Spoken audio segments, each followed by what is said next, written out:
Zach Anderson just turned 20.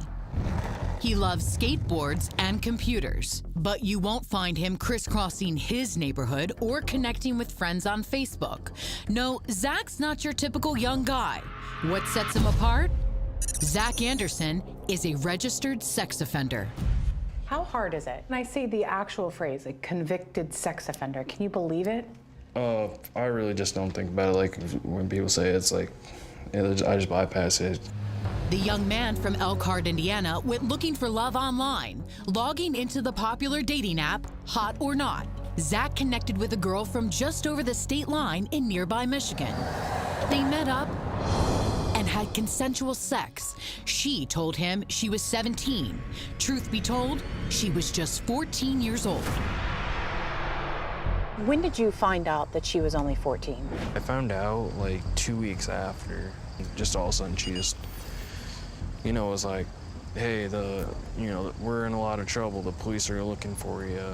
And I was like, what do you mean? What's going on? And then she told me that she was 14. The day they met, the young girl hadn't told her mother about the plan to hook up with Zach. Cops might never have learned of the encounter if it hadn't been for the mom's worry over a completely unrelated issue. How did the police get involved? What exactly happened there? She has a medical condition. Zach didn't know that. We've since found out. And the reason why they came to the house was because she didn't have her medicine with her, and her mom knew that. She saw it on the counter, and she was gone for longer than she should have, getting very close to medicine time. And she, couldn't find her anywhere, and so she had called the police to the house to look for her.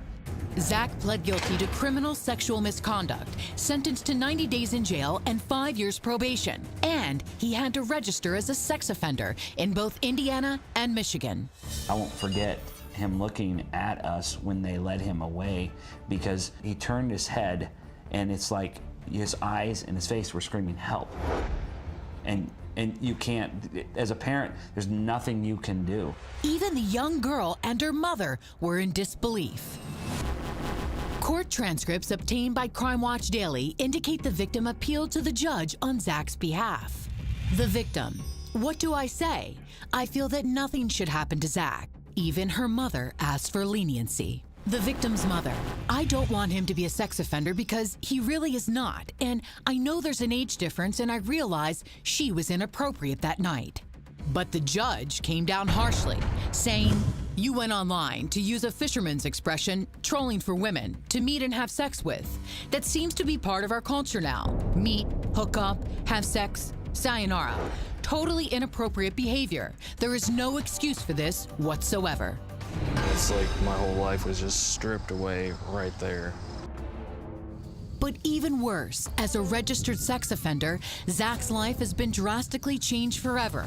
Now he can't share a household with anyone 17 or younger. This includes his own brother. Zach cannot live at home anymore, so his parents bought him this house. This is where he stays by himself, and he has 61 restrictions that he has to follow, many of which he can't even remember. What are some of the worst? He could not, he's not able to live in our home because his brother's 15. He's not allowed to live in a home with a minor. He's not allowed to live in a home that has any internet access.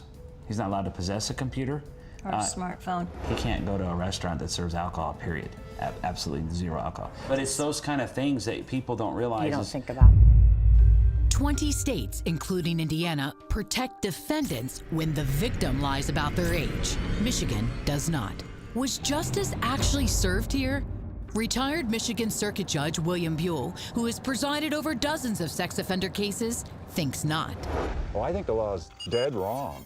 I think the law needs to be changed. I think it's ridiculous to take normal teenage behavior and make it a felony, and especially when we don't educate our children what the law is. Zach's parents are making a lot of noise for this issue and for this case, and you have spoken up to also be a voice for him as well. Why is this important to you?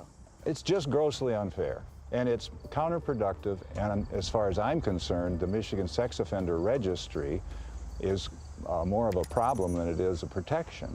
We cruelly punish people who are no danger to us, and we don't properly monitor people who are. It's just wrong.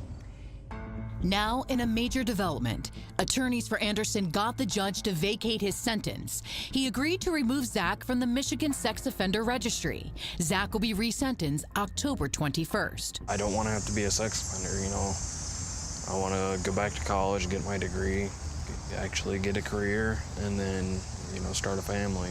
Despite being a lot closer to getting his life back in many ways, Zach still remains on the registry in Indiana. And your advice for anyone else?